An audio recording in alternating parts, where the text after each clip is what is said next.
Tuhan Yesus, terima kasih mengucap syukur Tuhan pada saat ini Tuhan kami akan membahas sebuah materi. Kau tutup bungkus kami di dalam kuasa darah-Mu, pikiran kami, konsentrasi kami Tuhan.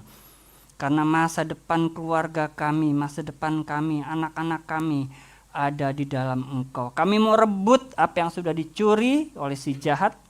Biarlah semua hidup kami, keluarga kami, anak-anak kami, masa depan mereka semuanya itu di dalam kendali firman-Mu. Terima kasih Bapa, berikan kami hati untuk peduli akan firman-Mu. Berikan kami hati yang rindu, lapar, haus akan firman-Mu. Kiranya Tuhan, hanya Engkau saja sentra kehidupan kami. Kuduskan pikiran kami seperti firman minggu lalu Tuhan. Biarlah Tuhan melalui tahun kekudusan tahun ini Tuhan, kami semakin dipertajam di dalam Engkau. Di dalam nama Tuhan Yesus, haleluya, amin. Di sebuah survei di Amerika Serikat ya, yang sudah dilakukan, saya bacakan aja ya. Dilakukan oleh sebuah lembaga namanya IFS Institute Family Studies ya. Bahwa perilaku seks sebelum menikah ya, ini perilaku seks sebelum menikah ya, perilaku seks sebelum menikah itu banyak akibatnya, hasil penelitian ini banyak, tapi saya ambil beberapa saja. Jika seks dilakukan, ya, seks dilakukan dalam 4 tahun masa kuliah, jadi orang-orang yang terpelajar ya, orang-orang yang terpelajar yang dilakukan sebelum pernikahan, ya, sebelum pernikahan. Jadi untuk mahasiswa yang 4 tahun dalam masa kuliah, 61% pernikahannya tidak bahagia. Ya, tidak bahagia. Lalu seks sebelum menikah yang dilakukan oleh aktivis gereja. Nah ini. Jadi aktivis gereja tetapi melakukan seks sebelum menikah. Apapun motivasinya ya, mungkin aku kan tinggal seminggu lagi merit, tinggal sebulan lagi, udah pasti tunangan, udah sangjitan. Tetapi ini hasilnya ya. Seks sebelum menikah bagi aktivis gereja itu 60% pernikahannya tidak bahagia. Ya, tidak bahagia ya. Kita semuanya menikah kan ingin bahagia ya. Kita ingin bahagia. Saya berharap hari ini kita punya pandangan baru ya tentang seks pernikahan, ya, seks pernikahan, lalu pemuasan diri sendiri, ya, di situ ada masturbasi, ada onani. Kok jadi tegang gini sih? Ya, lalu poligami menurut Alkitab dan poliandri menurut Alkitab. Ya, oke. Jadi itu hasil dari penelitiannya. Lalu juga menghasilkan seks sebelum menikah, ya, yang dilakukan oleh pihak wanita ya. Jadi bagi wanita seks yang dilakukan sebelum menikah itu hasilnya 64% berakhir dengan perceraian. Ya, 64% pernikahan yang dilakukan oleh wanita yang telah melakukan seks sebelum menikah itu 64% berakhir dengan perceraian. Bagi pria 71% berakhir dengan perceraian. Jadi cukup tinggi ya. Jadi begini, perceraian itu orang berpikir ya, aku bercerai, sudah selesai. Sudah tidak ada kesusahan, tidak ada kesengsaraan. Mungkin seperti itu ya. Padahal di dalam perceraian ya, itu ada faktor ekonomi juga. Ada faktor psikologis para anak juga. Keluarga besar juga. Jadi enggak hanya sekedar cerai. Bahkan banyak ya, bahwa setelah perceraian, banyak orang-orang yang terlibat dalam perceraian merasa kesepian. Bahkan hidupnya tidak jauh lebih baik dibanding ketika sedang menikah. Lalu ada Deseret.com, Deseret ini sebuah institusi Amerika juga yang telah meneliti tentang seks sebelum menikah. Jadi mereka menghasilkan penelitian bahwa seks yang sudah dilakukan sebelum menikah memiliki link, memiliki hubungan yang kuat dengan banyak hal. Ya, ada perceraian, ada kekerasan dalam rumah tangga, bahkan ada pembunuhan juga. Jadi orang berpikir, seks di luar sana banyak ya. Kuesioner, seks belum menikah boleh nggak? Wah, kalau udah cocok suka sama suka ya nggak apa-apa. Toh akan menikah. Ternyata bahaya sekali, bahaya sekali. Saya mau lihat ada beberapa media seperti Kompas juga. Nih saya ambil dari Detik, coba Pak Hendro, saya minta tolong Pak Hendro. Nah ini loh. Ini bulan Januari loh ya. Ya, di bulan Januari ini hanya di satu kota ini yang terblow up. Di kota-kota lain belum terblow up ya. Jadi tahun 2022 ya. Di Ponorogo itu Jawa Timur ya. Ya, Ponorogo itu ada 191 permohonan dispensasi nikah. Usianya itu 15 sampai 19 tahun. Tapi nanti saya ada potongan berita lagi ya. Ini, jadi usia SMP itu sudah, bahkan ada SD juga. Berarti seks itu ya, anak-anak itu sudah belajar bukan dari orang tua. Kalau orang tua pasti enggak diajari untuk melakukan hubungan seks. Pasti enggak. Ini pasti mereka belajar dari sumber lain. SD loh, sekolah dasar kecil banget ya. Jadi Bapak Ibu, teman-teman, youngster, tolong ya, jangan mainan handphone ya. Hari ini handphone ditutup, handphone ditutup, oke lah. Kalian nih orang-orang dinamis, coba di handphonenya dimatiin dulu ya. Lihat sini dulu ya.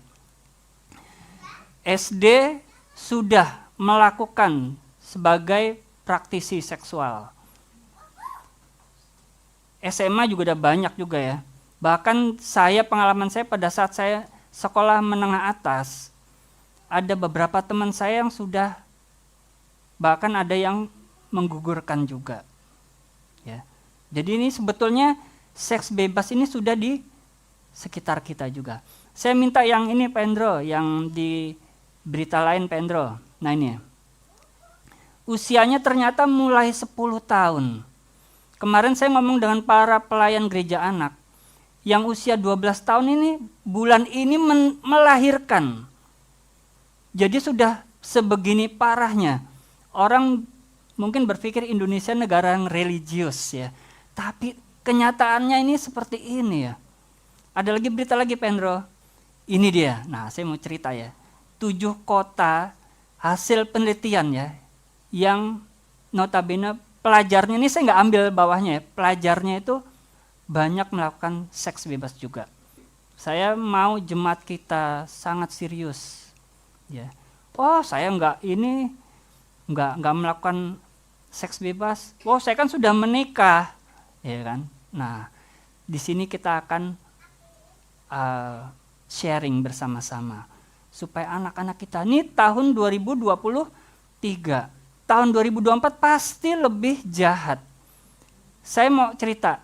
Sekarang kalau kita langganan nggak boleh merek ya, langganan internet di handphone ada gratis video TV streaming, itu nggak ada sensor, tidak ada sensor. Misalkan teman-teman di Indonesia ya, langganan video streaming itu gratis, jadi dari langganan internet bulanan itu udah dapat stasiun TV streaming.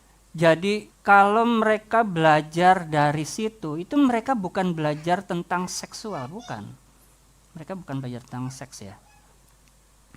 Mereka salah. Maka itu kalau di sekolah ya, kelas 3 SMP baru ya ada pelajaran tentang alat-alat reproduksi. Tapi di gereja ini, pernah ada gak gereja bikin seminar? Ada ya, tapi dikit banget ya. Bersyukur youngster bersyukur loh kita ngomong tentang seks ini di gereja ini. Karena saya mau sharing tentang holy sex. Ya, seks yang kudus. Saya mau ajak kita semua baca Matius 5 ayat 28. Sebelum terjadi hubungan seks, kita akan lihat ya.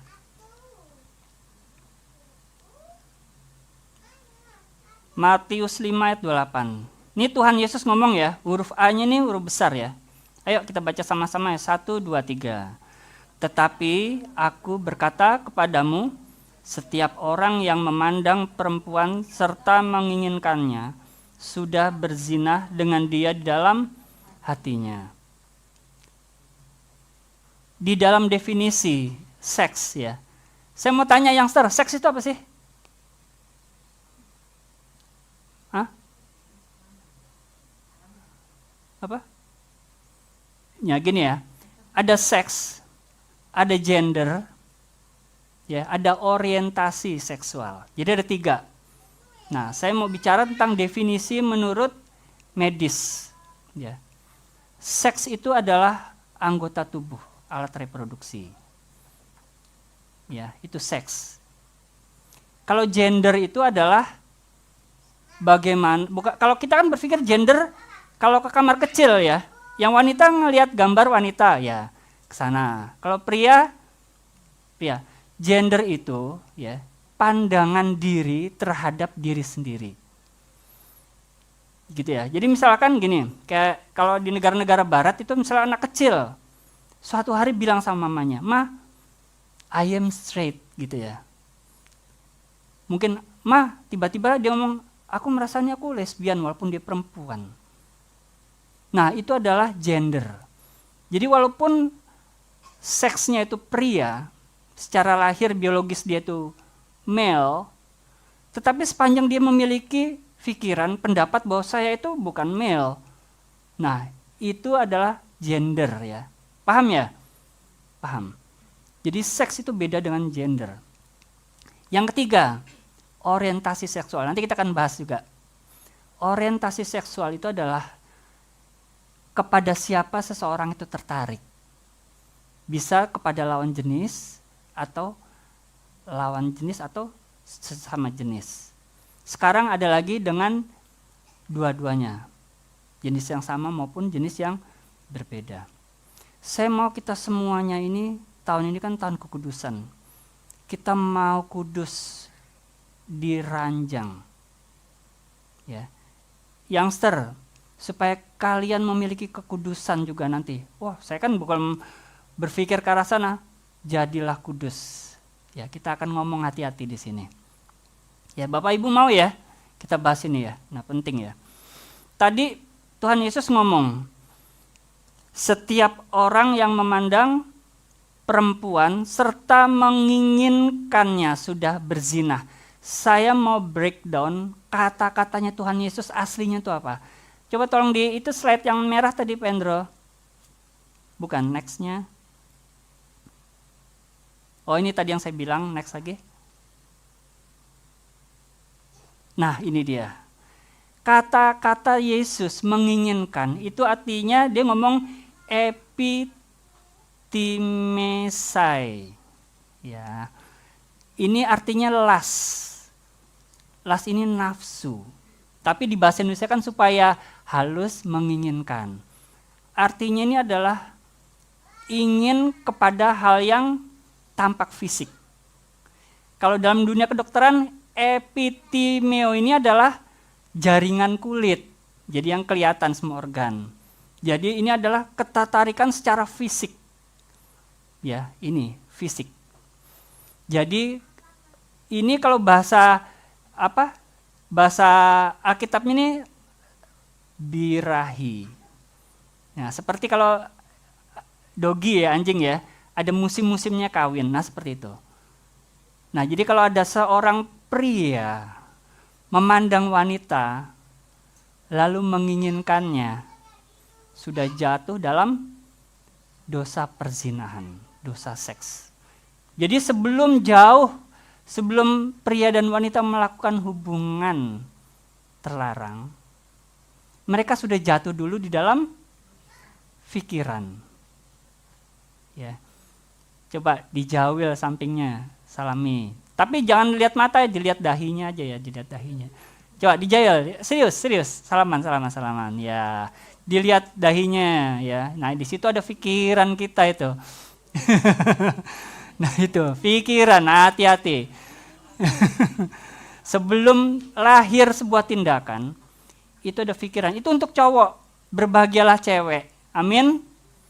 Amin. Coba kita lihat contoh yang cewek. Jadi supaya cowok itu enggak, cewek menang. Nah, ini ojo sok. Oke, contoh yang wanita menginginkan. Ada gak kira-kira di Alkitab? Ada nggak? Nggak ada toh? Berarti aman. Oke ya. Enak bener. Oke, kita buka sembarangan aja. Kejadian 39 ayat 6. Oke ya. Ini Yusuf ya.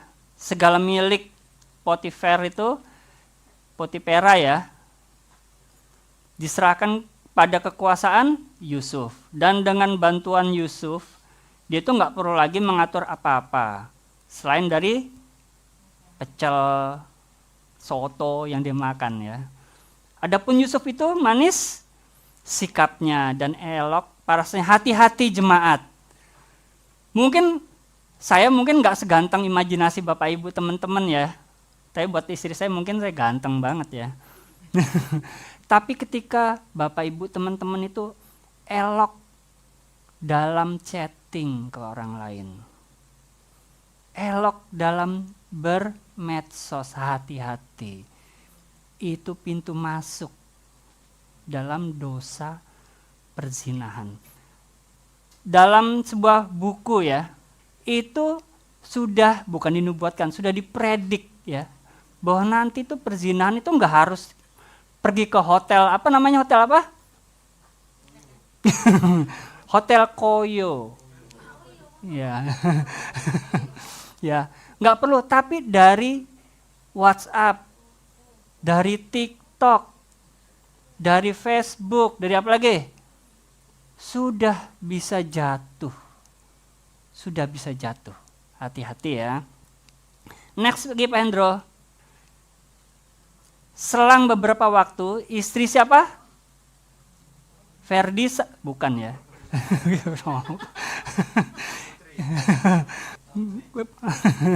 Ya, selang beberapa waktu, istri tuannya ini memandang Yusuf dengan Nah, berbahagialah para cowok yang tadi sudah dituduh dengan ayat. Ternyata cewek itu nggak kalah ganas. Ya, mungkin di sini pakai baju bagus rohani, jalan begini ya. Tapi nggak tahu otaknya ternyata apa kata-katanya? Birahi. Hati-hati yang ibu-ibu nih. Ya, ibu-ibu nih. Waduh, mungkin ke gereja pakai gincu apa? Lipstick itu, berhias ke Tuhan. Ternyata siapa tahu di gereja itu ternyata dalam pikiran, berbuat dosa dalam pikiran, hati-hati. Ya, oke ya. Jadi baik cowok maupun cewek bisa jatuh. Mulai dari mana? Dari pikiran.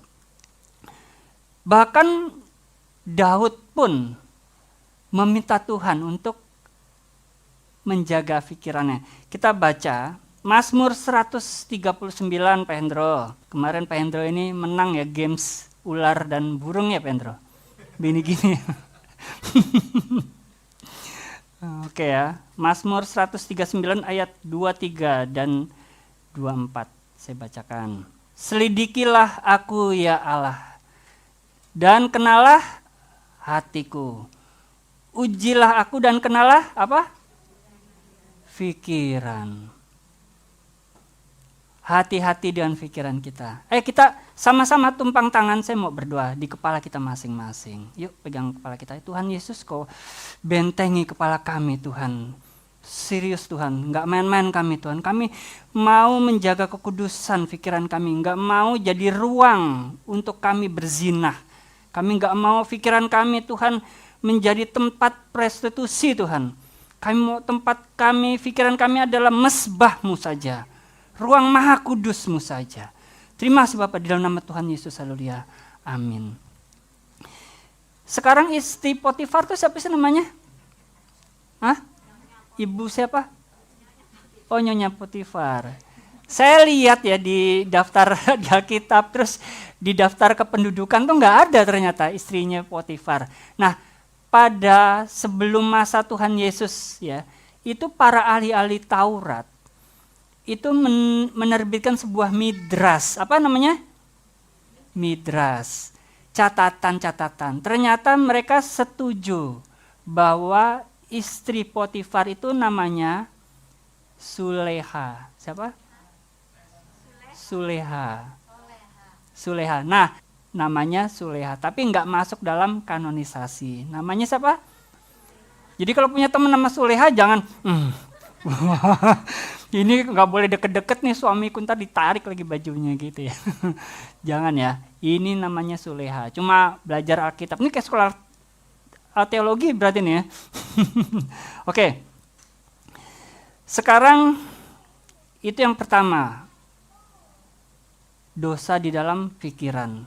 Kita masuk yang kedua. Ya. Tentang masturbasi dan onani. Ini saya mau ngomong, tidak mau mengucapkan kata, saya hanya ngomong O dan M. Ya, oke ya. Youngster, paham ya? Ya, paham ya? Oke, paham.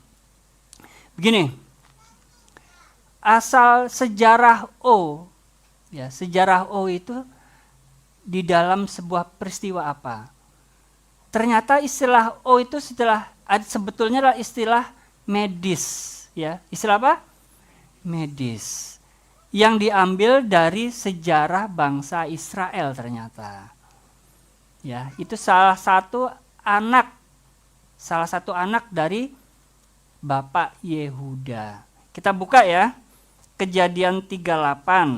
Pak Hendro, sebetulnya ini di hadapan Tuhan ini Tuhan setuju apa enggak ya? Oke.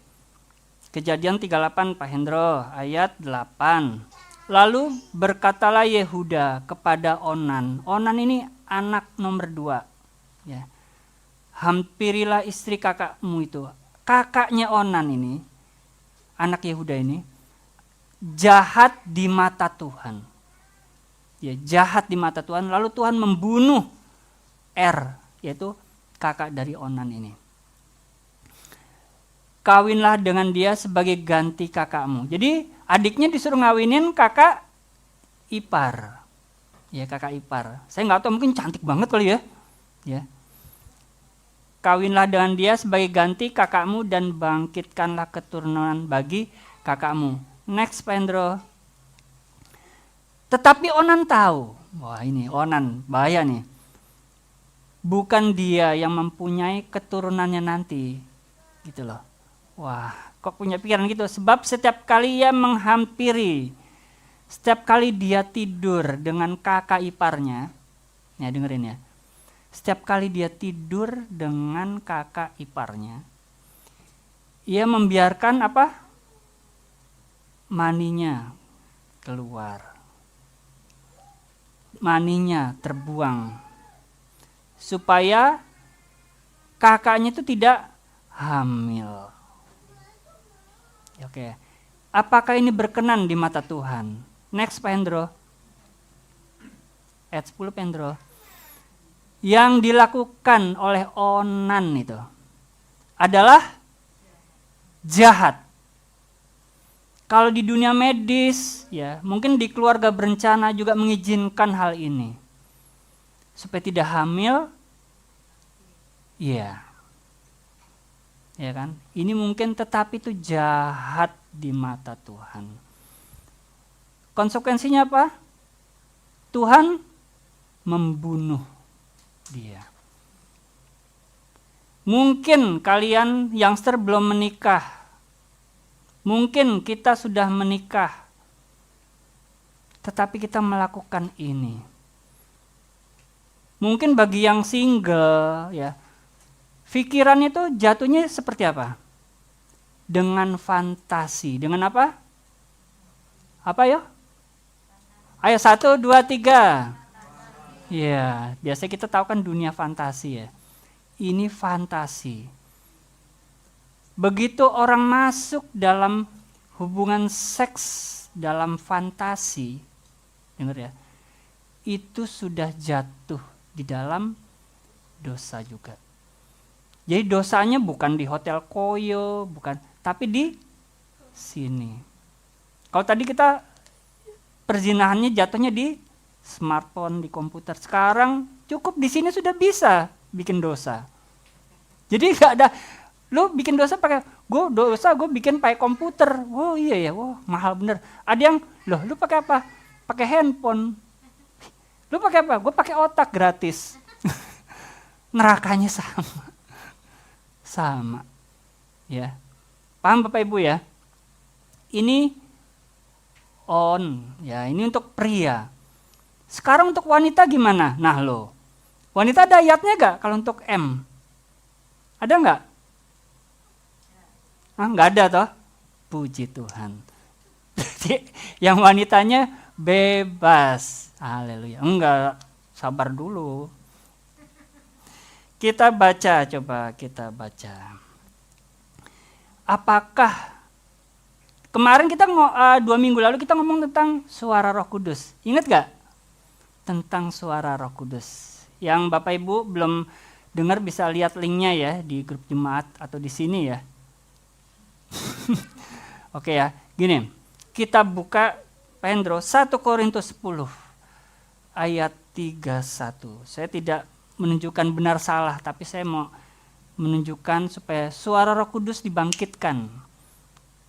Aku menjawab, kata Paulus, jika engkau makan atau jika engkau minum atau jika engkau melakukan sesuatu yang lain, apa? Lakukanlah semuanya itu untuk kemuliaan siapa? Allah. Kalau para wanita melakukan M, entah di rumah, entah di tempat umum, dimanapun, tanya Roh Kudus, Tuhan, apakah ini memuliakan Engkau Tuhan? Kalau ya, Anda dengar suara, itu memuliakan Tuhan, lakukan. Tapi kalau misalnya Roh Kudus bilang, no anakku, bukan anakku, jangan. Maka jangan lakukan. Itu. Sekarang yang keduanya apa? Melakukan hubungan seks suami istri, tetapi ada dosa di pikiran. Ya, saya pernah baca pengalaman di sebuah media sosial. Seorang istri melakukan hubungan seks dengan suaminya, tetapi pikirannya nih menghayalkan orang lain. Ini sudah jatuh dalam dosa perzinahan juga. Ya. Soalnya kalau cowok itu kan kalau di teknik mesin gitu ya, yang paling bagus ya, teknik mesin yang paling bagus dalam menggambar 3 dimensi itu bukan pria, pada umumnya itu wanita. Jadi wanita tuh bisa mengimajinasikan, oh nanti mesin ini seperti ini 3 dimensinya. Bangunan juga gitu. Kalau pria lebih kesulitan untuk mengimajinasikan gambaran bangunan, mesin. Maka itu wanita ini bahaya fantasinya. Ya mungkin, wah nih kok istriku alim gitu ya, nggak chatting, tapi hati-hati pria-pria. Ya. Terus cowok-cowok juga gitu, wah nih suamiku nih kok main handphone mulu, kayak ngeliatin saham, ngeliatin kripto. Hati-hati. Ayo, sekarang mulai dikurangi. Karena apa? Ketika orang bilang, misalkan sekarang ya di sekolah Kristen pun ya banyak sharing video-video yang dewasa, yang gak pantas dilihat. Itu bukan pendidikan seks. Apa? Bukan pendidikan seks. Jadi kalau youngster ini ya dikasih foto, wah orang yang naked, wah foto seksi, wah cowok seksi. Itu bukan pendidikan seksual. itu adalah menaikkan birahi. Apa? Menaikkan birahi. Itu memancing birahi. Jadi tidak ada pendidikan seks apapun di situ. Itu seperti tadi, menaikkan las. Ya, menaikkan nafsu belaka. Itu tipu daya iblis ya. Jadi misalnya kan teman-teman ya ada yang ngajak ngomong porno ya, membahas sesuatu yang jorok, yang najis. Terus ikut tertawa. Hentikan pergaulan itu. Jangan. Anda sedang membuka pintu untuk pencuri masuk dalam hidupmu dan hidup keluargamu. Nah, itu yang kedua. Jadi baik pria dan wanita, O maupun M, dosa di mata Tuhan. Ya. Ojo. Ngomong 1, 2, 3 ojo ya. 1, 2, 3. Nah, bukan onjol. Ojo. 1, 2, 3. Ojo. Jangan. Dosa pikiran itu enggak membutuhkan biaya. Ya. Mencuri bisa digebuki. Ya kan? Korupsi bisa masuk koran.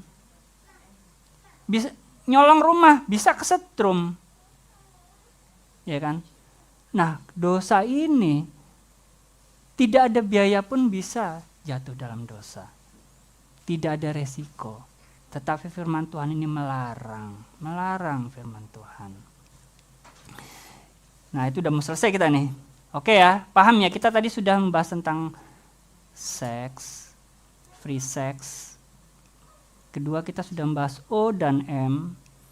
Kita membahas tentang poligami dan poliandri. Loh, masa Alkitab ngurus poliandri, poligami?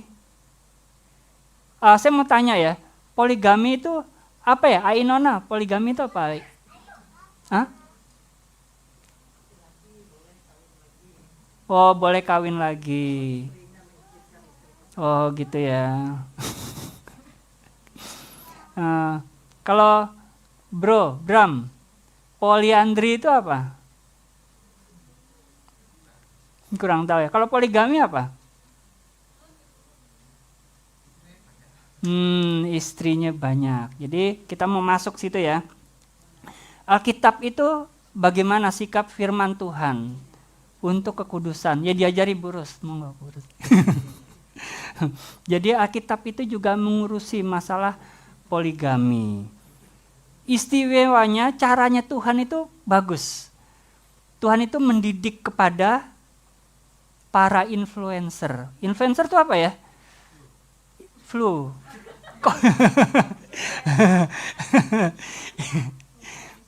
Influencer itu apa?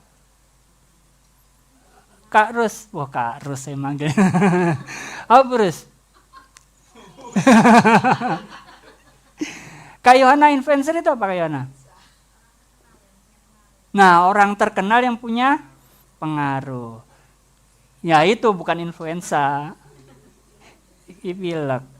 Influencer Tuhan itu berbicara kepada para influencer di firman Tuhan. Kita baca, wah ini menarik ini.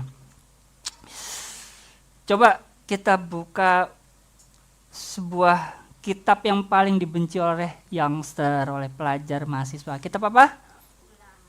Ulangan. Ulangan 17, Pendro. Ulangan 17 ayat 14. Nah ini loh, kita lagi baca ulangan ya. Jadi bangsa Israel mau masuk ke tanah perjanjian. Tuhan berpesan ini ya. Berpesan. Apabila engkau telah masuk ke negeri yang diberikan kepadamu, yaitu tanah perjanjian, oleh Tuhan Allahmu, dan telah mendudukinya dan diam di sana, kemudian engkau berkata, aku mau mengangkat raja. Tuh, kalau nanti mereka minta raja, seperti segala bangsa yang di sekelilingku, tuh bangsa lain tuh istilahnya punya raja, itu lo punya RT, masa kita nggak punya RT? Nah ini mereka misalkan nanti mereka meminta raja, ayat selanjutnya Pendro, maka hanyalah raja yang dipilih Tuhan. Nah ini loh, Allahmu yang harus kau angkat atasmu. Jadi hanya raja yang dipilih oleh Tuhan saja. Dari tengah-tengah saudara-saudaramu haruslah engkau mengangkat seorang raja atasmu. Seorang asing yang bukan saudaramu tidak boleh kau angkat atasmu. Ini loh, ini saya anggap sebagai influencer, nantinya sebagai role model, sebagai teladan. Ya, raja itu sebagai teladan. Next, Pendro. Hanya janganlah ia memelihara banyak kuda dan janganlah mengembalikan bangsa ini ke Mesir. Balik ke Mesir. Untuk mendapatkan banyak kuda. Sebab Tuhan berfirman kepadamu, janganlah sekali-sekali engkau melalui jalan ini lagi. Nah, ini yang ayat 17 ya, Pendro. Juga janganlah ia, apa? Nah loh. Janganlah mempunyai banyak istri. Ya. Gimana wanita nih? Dia sudah kawin, kan gak boleh, tapi dia kaya ya. Duitnya banyak ya. Gimana ya? Wah, dia ganteng, kaya, terkenal, mau. Tetap tidak boleh. Ya. Poligami dilarang oleh firman Tuhan. Ya. Raja aja gak boleh, apalagi rakyat jelata. Yang bapak-bapak, ibu-ibu mungkin suaminya sudah punya rencana nabung, mau apa, mau renovasi rumah, oh enggak, mau menikah lagi, dijewer. Terus untuk yang wanita gimana ya? Hah? Wanita gimana? Boleh enggak wanita? Boleh? Nggak boleh ya? Wah enak ya. Saya nggak bisa membayangin ya, kalau wanita berpoliandri, wanita poliandri. Nah, andri itu polinya banyak, andrinya itu adalah pria. Andri. Jadi kalau ada orang nama Andri itu artinya Andri itu adalah pria, pejantan, laki-laki ya, poliandri. Jadi punya banyak laki-laki. Kita buka di Roma 7 ayat 2. Sebab seorang istri terikat oleh hukum kepada suaminya selama suaminya itu hidup. Akan tetapi apabila suaminya itu mati, bebaslah ia dari hukum yang mengikatnya kepada suaminya itu. Semua kata suaminya itu ditulis andri. Andri dalam bentuk singular. Dalam bentuk tunggal. Jadi bahasa aslinya gini, sebab seorang istri terikat hukum kepada satu suami. Gitu ya. Jadi langsung ditutup celah untuk melakukan poliandri. Terus kalau misalnya ceweknya satu, pacari banyak, boleh nggak? Boleh nggak? Kalau Kesia boleh nggak punya pacar banyak? Jadi Melanie boleh nggak? Kalau Carlo boleh? Puji Tuhan. Isel boleh gak Sel? Takut ya, takut dihujat ya. Gitu ya. Wah, punya pacar satu aja. Di kampus satu, di rumah satu, di gereja satu. Ya, enggak. Pacar pun harus satu. Ya, jadi oh boleh tapi nggak boleh ketahuan ya. Jadi poligami tidak boleh. Poliandri juga tidak boleh. Tuhan sudah menutup peluang anak-anak Tuhan untuk poligami dan poliandri. Tapi mbah saya udah poligami gitu ya. Ya wis kadung mau apa lagi? Masa disuruh masuk lagi kan nggak bisa. Oke. Terus bangsa-bangsa Israel dulu rajanya kok istrinya banyak. Bahkan Salomo istrinya berapa? Iya, piro Cak? Oh 5. Ya. Berapa? Nah, 300 kilogram. Ya, jadi mereka itu banyak istrinya karena mereka nggak mau dengar-dengaran firman Tuhan. Bukan karena diizinkan Tuhan, nggak, karena mereka tidak mau dengar-dengaran. Akhirnya Salomo pun hatinya melenceng dari Tuhan, walaupun dia membangun bait suci. Ya, oke ya. Jadi Tuhan melarang seluruh anak Tuhan untuk menikah dengan banyak istri. Oke. Sekarang kita melihat sifat dosa najis. Apa sih sifat? Sekarang kalau misalnya Ibu Elizabeth saya tanya, sifatnya Pak Christian gimana? Yang jawab bukan istrinya, orang lain.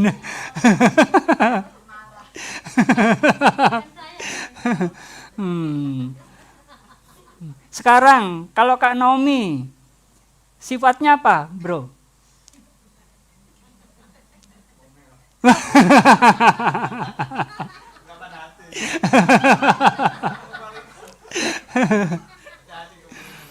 Gitu.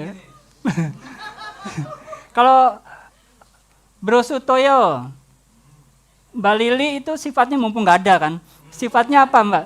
Pak? Oh lihat online, oh sorry. Apa Pak Sutoyo? Nah, kalau tadi ditanya sifatnya apa?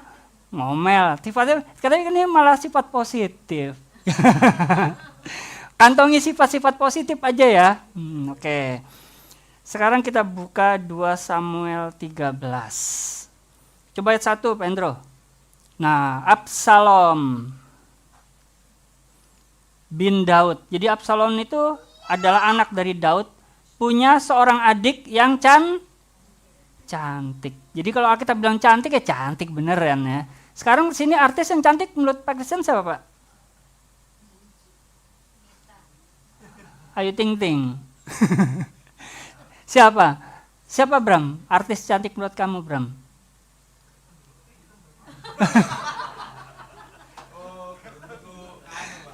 Kalau mau ngomong malu soalnya ada istrinya.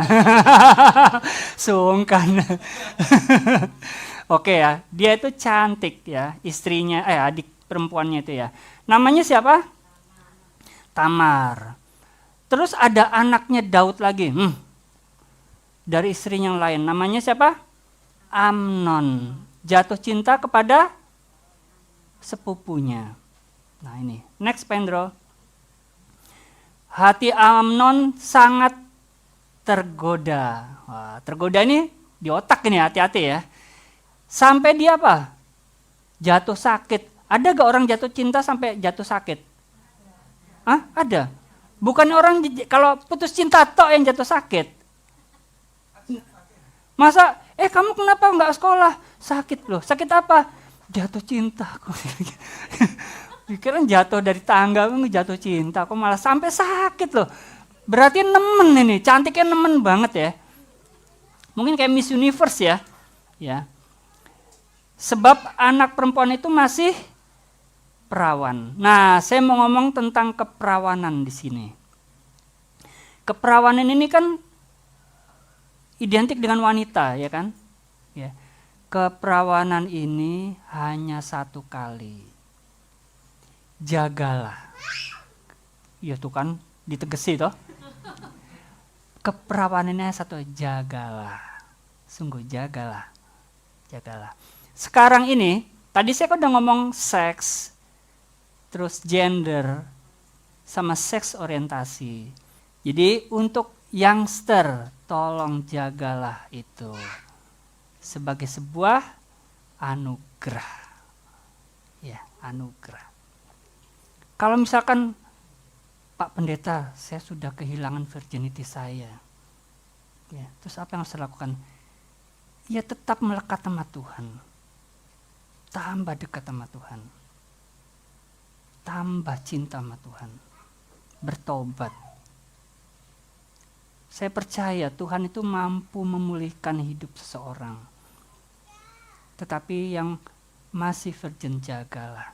Saya pernah baca juga ada seseorang yang kehilangan virginity-nya gara-gara apa? Olahraga. Atau ada insiden, kecelakaan apa, jadi kehilangan. Tapi saya percaya anak-anak Tuhan mungkin pernah melakukan kesalahan fatal. Saya percaya Tuhan mampu memulihkan. Tuhan mampu menguatkan kembali. Amin. Amin ya. Next Pendro. Amnon itu punya teman namanya Yonadab. Hati-hati punya teman, hati-hati cari sahabat. Anak Simea kakak Daud. Berarti ini apa nih? Kakak sepupu. Ya. Yonadab itu orang yang sangat licik. Cerdik dan licik. Ini ngeri anak ini.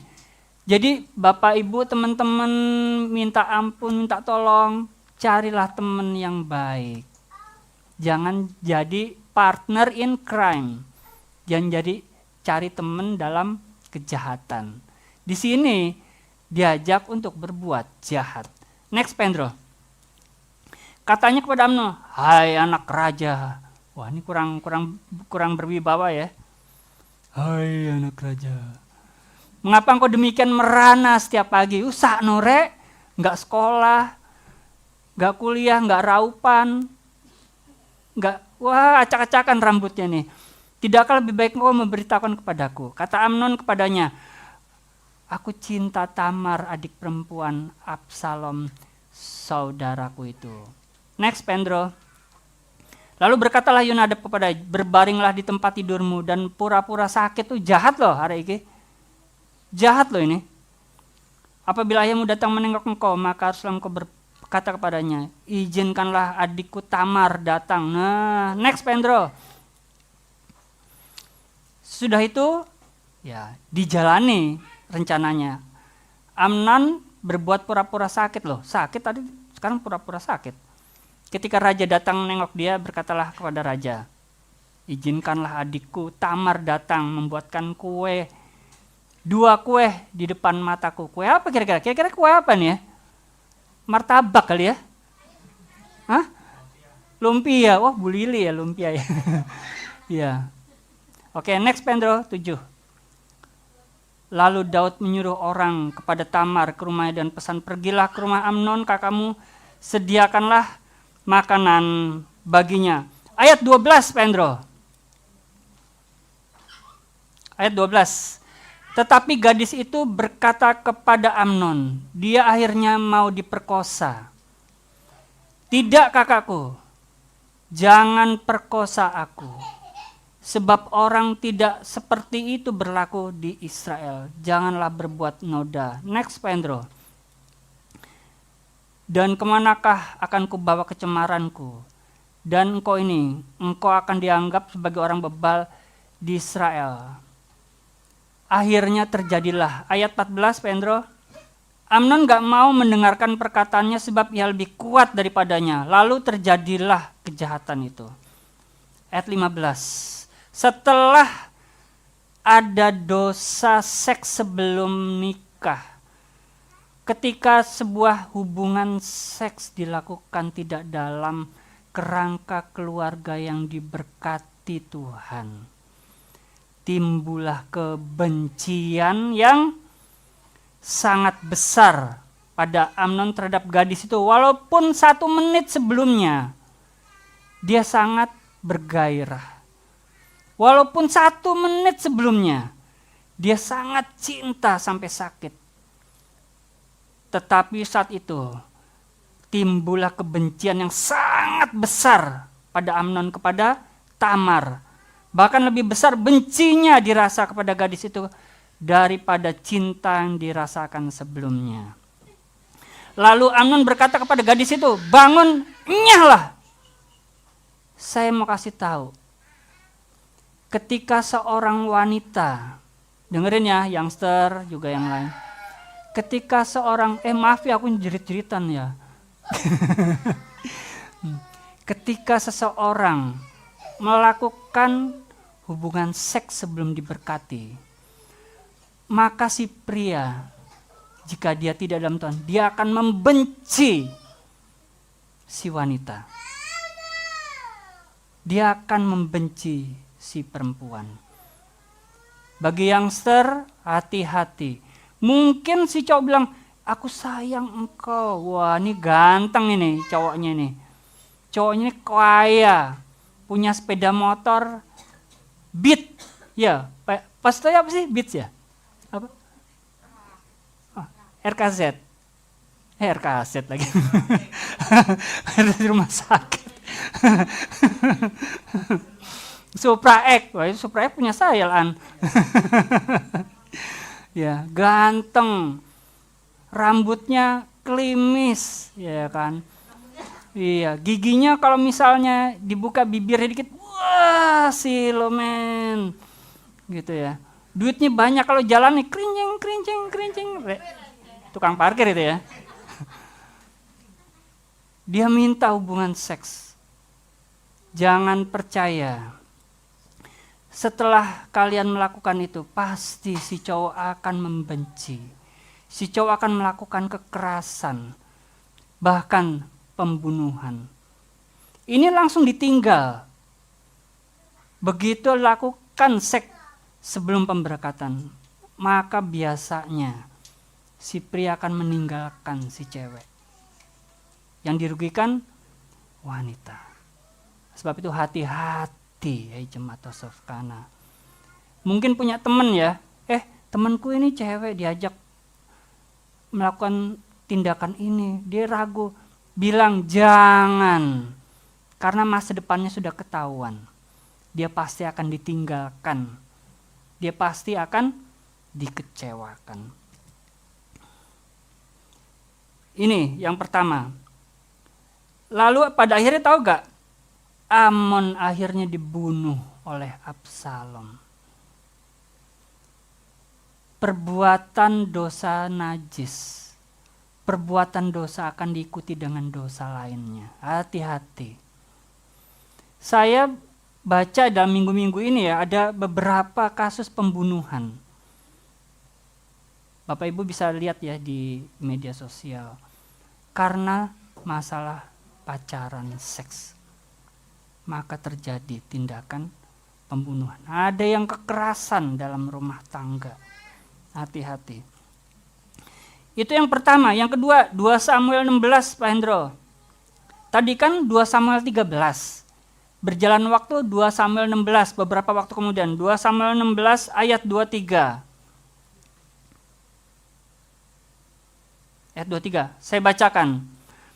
Ini pada waktu itu nasihat yang diberikan Ahitofel adalah sama dengan petunjuk. Ini Absalom mau menggeser Daud. Ahitofel itu memberikan nasihat. Ayat 24-nya, Pendro. Nasihatnya apa untuk menggeser Daud? Supaya orang-orangnya Daud itu beralih ke Absalom. 2 Samuel 16 ayat 22. Lalu ini Absalom ini mau menjatuhkan moral, mental Raja Daud papanya. Maka dibentangkanlah kemah. Dia membuat sebuah kemah besar ya di atas sotoh. Lalu Absalom mengambil gundik-gundik dari Daud. Lalu menghampiri. Kata menghampiri di sini adalah mereka melakukan perbuatan dosa seks. Jadi lihat ya, papanya jatuh, anaknya jatuh. Dari sini kita bisa lihat bahwa dosa seks itu menurun. Dosa seks. Nanti kita akan berdoa, kita sama-sama akan berdoa supaya dosa seks ini tidak menurun. Kita putuskan. Ini Daud jatuh, diikuti oleh anaknya juga.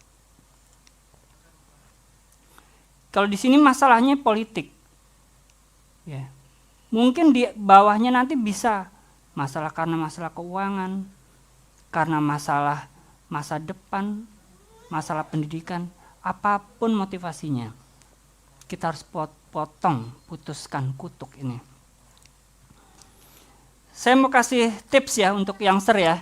Halo youngster, sama Bapak Ibu juga ya, tentang pacaran. Ya pacaran ya. Tapi kalau Pak Christian nih jangan, nih cuma buat yang ini aja ya. Ya Pak Sutoyo juga, Bram juga nggak boleh. Ini untuk yang masih single ya. Pertama, pacaranlah dengan sesama anak Tuhan. Dengan siapa? Dengan anak Tuhan. Kedua, pacaran itu tujuannya satu. Youngster, pacaran itu tujuannya satu, yaitu menikah. Nggak ada. Kamu pacaran supaya apa? Aku pacaran supaya tamasya. Nggak ada. Pacaran itu tujuannya hanya satu, menikah. Tetapi saya mau kasih tahu, ternyata menikah bukanlah, kita harus buka ini ya, buka pandangan. Menikah bukanlah satu-satunya cara jalan hidup manusia. Menikah bukanlah satu-satunya cara yang mewarnai jalan hidup manusia. Saya punya beberapa anak Tuhan. Saya punya beberapa teman, sahabat. Yang pria ada, yang wanita juga ada. Mereka tidak menikah, tetap melajang. Dan mereka tetap profesional. Anak Tuhan juga. Dan itu tidak membuat mereka worry, khawatir. Enggak. Karena tidak ada yang salah dengan itu. Bahkan banyak di luar sana, orang sudah menikah ngomong apa? Tahu gini gue nggak kawin, nggak menikah. Ya nggak? Pernah dengar nggak? Ada di mana? Di sini? Lo enggak, ya ada di alam nyata. Oh, sinetron. Banyak itu. Wah kapok, taunya gitu saya nggak mau kawin dengan bapak itu. Dengan cowok saya, kenapa? Kentutnya bau banget katanya. Wah dulu kalau pacaran klimis ya ganteng tuh cowok saya, begitu kawin ternyata ngoroknya minta ampun. Ya. Terus yang cewek juga, wah ceweknya juga nyatanya banyak yang kecewa. Jadi menikah bukanlah satu-satunya jalan untuk mewarnai kehidupan manusia ternyata. Rasul Paulus pun tidak menikah. Ya, saya nggak tahu ya dia menikah apa enggak, tapi nyatanya banyak ahli Alkitab percaya dia tidak menikah. Bahkan Tuhan Yesus juga nggak menikah. Pernah nggak baca Alkitab Tuhan Yesus pacaran? Tuhan Yesus ngesir gitu. Enggak kan? Tuhan Yesus nggak menikah. Jadi menikah itu bukanlah satu-satunya cara hidup yang harus kita jalani. Jangan dimulai sedini mungkin. Nah begini ya, youngster, gini ya. Orang pacaran itu pasti ada strumnya nggak? Bu Tata dulu pacaran ada strumnya nggak? Bukannya raket nyamuk. Nyetrum kan ya. Ayo dulu ya. Postoy dulu nyetrum nggak? Itu belut listrik ya. Gini. Jadi ada chemical. Saya nggak ngomong kimia. Jadi gini, perasaan cinta, jatuh cinta itu dipengaruhi oleh hormon kimiawi di otak kita. Nah ya, jadi hormon itu semakin lama kalian pacaran, misalnya ini si A dengan si B ya, semakin lama mereka berjalan pacaran, tingkat keintiman itu akan semakin naik. Mungkin hari pertama ya, baru ngeliat aja udah kayak darahnya turun ya. Tekanan darah rendah langsung kan. Kolesterol. Bukan cekot-cekot. Ya. Pertama itu. Kedua kalau pegangan tangan. Saya mau tanya, Carlo, kamu pernah pegangan tangan enggak? Sama yang kamu kok bisa? Sama yang kamu taksir pernah enggak, Carlo? Nah, rasanya gimana, Carlo? Nah, kan sensasinya beda. Tapi nanti kan begitu pegangan, terus boncengan sepeda motor. Kalau boncengan sepeda motor enakan ceweknya megang kursi belakang atau dipeluk dari belakang? Apa ceweknya begini, naik motor? Nggak mungkin toh. Kan wah cowoknya gini kayak meluk kayak gitu kan. Sampai batuk, rek. Ya. Nah, tingkat keintiman itu makin lama makin naik. Kalau misalkan aku mau menikah 5 tahun lagi, kalau bisa ya jangan pacaran dulu. Soalnya jarak dari 0 hari sampai 5 tahun itu panjang banget. Kalau tingkat keintiman kalian pacaran ini ya, tingkat keintiman kalian pacaran ini belum 5 tahun tapi sudah tinggi. Jadi kalau dulu pegangan tangannya udah biasa, udah nggak ada greget-gregetnya. Ya. Terus dielus rambut, sekarang udah biasa. pasti akan nagih pada keintiman yang lebih tinggi. Menikahlah lagi. Ya, ini gara-gara Argentina menang juara dunia ini loh. Jadi berpacaranlah ketika akan menikah. Itu, pacaranlah ketika akan menikah. Tapi sekarang anak SD udah itu loh. Gereja anak itu loh, saya tanya, kamu udah naksir belum? Iya, loh, buset ya Allah. Masih kecil-kecil, udah. Iya. Aduh. Anaknya siapa itu? Tapi ada anaknya di kebun binatang kok. Ya, berpacaranlah kalau mau menikah. Next, seorang pacar tidak memiliki hak apapun pada tubuh pasangannya. Ya, seorang cewek, kalau dibilang cowoknya, aku suka kamu, ayo kita melakukan hubungan seks, stop. Sang pria tidak memiliki hak apapun terhadap tubuhmu. Demikian juga dengan yang wanita. Kalau wanita gemes sama cowoknya, tak cekek, tak potong-potong ya gitu kan. Gemes ya. Nah, kalau si cewek juga meminta, Carlo ayo kita melakukan hubungan yang terlarang ini. Kira-kira kamu menolak atau menunda sampai menikah? Novanji, gimana Novanji? Ya. Biasa. Biasa ditolak ya? No. Oke ya. Jadi selama pacaran baik pria dan wanita tidak memiliki hak apapun terhadap pacarnya. Dan yang terakhir, tips yang terakhir. Pacaran itu ya, semakin malam pacaran, tingkat keintimannya akan bertambah. Jadi gini, contohnya misalkan Novanji. Ya, Novanji datengin pacarnya. Jam berapa sore kira-kira Nov? Idealnya. Jam 12 malam, itu nyemprotin nyamuk.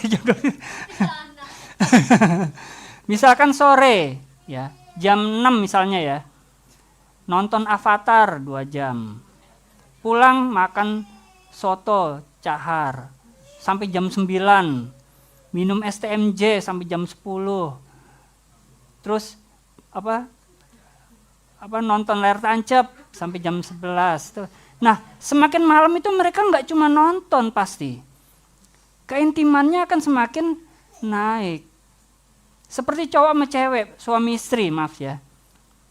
Mereka semakin malam itu semakin intim. Ya, bukannya semakin malam kok semakin tengkaran, tuh nggak ada kan, jarang yang lihat suami istri tengkar sampai tengah malam ya, jarang ya. Jarang. Banyak. Iya, orang Kristen juga. Ya Allah. Semakin malam itu semakin intim. Jadi yang berpacaran pulanglah ya. Kalau dulu saya kalau ngapelin istri saya ya, saya kan mobil saya taruh di ini ya. Mobil opo. Sepeda motor saya taruh di luar karena gangnya kan ini agak lumayan jauh ya. Itu mamanya istri saya tuh kalau saya udah usir itu caranya gimana tahu gak? Ini saya bongkar loh Bu, kapok. Dendam ini. Tahu gak? Mamanya istri saya itu naik ke kursi. Naik kursi langsung nutupin gorden. Krek. Apa kira? Soalnya kan saya kalau Jakarta tuh pacaran jam 9 aja mungkin masih biasa, jam 10 gitu masih biasa. Nih, jam 8 udah tuh semprot terus nebah kasur. Wih, ngeri. Oh iya wes pulang saya gitu ya.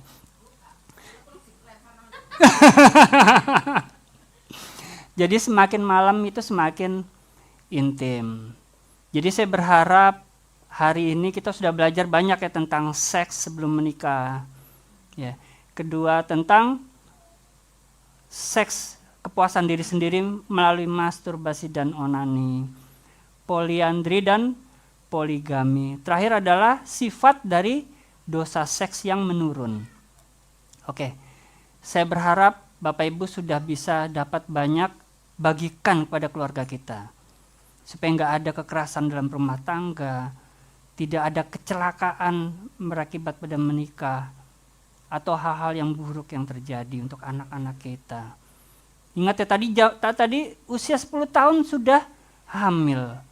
Betapa bahayanya di sekitar kita ini sebenarnya. Apalagi Surabaya termasuk kota yang tingkat kebebasan seksualnya cukup tinggi di Indonesia. Saya nanti mau berdoa satu-satu, saya juga minta Pastor Gary akan mendoakan. Kita akan memutus dosa seks. Mau Bapak Ibu ya teman-teman ya, kita putus. Di dalam nama Tuhan Yesus berhenti. Mungkin dosa seks itu sudah jatuh kita. Tapi biarlah sampai kita anak-anak kita itu berhenti. Mau Bapak Ibu ya? Saya mau seluruh jemaat anak-anak Tuhan di sini memiliki keluarga, memiliki keponakan, memiliki anak-anak yang kudus bagi Tuhan. Tema bulan ini adalah persembahkanlah tubuhmu. Biarlah tubuh kita semuanya dan anak-anak kita persembahkan. Kalau di gereja anak, setiap ibadah diakhiri dengan mempersembahkan anak-anak melalui penumpangan tangan. Jadi Bapak Ibu, bawalah anak-anakmu ke gereja anak supaya mereka didoakan juga. Mari kita tutup mata semuanya ya.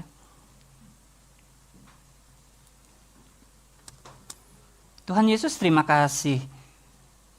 Kau tahu Tuhan kerinduan hamba-hambamu di sini. Ingin supaya kami dikuduskan juga terlebih dalam hal seks, dalam hal ranjang Tuhan.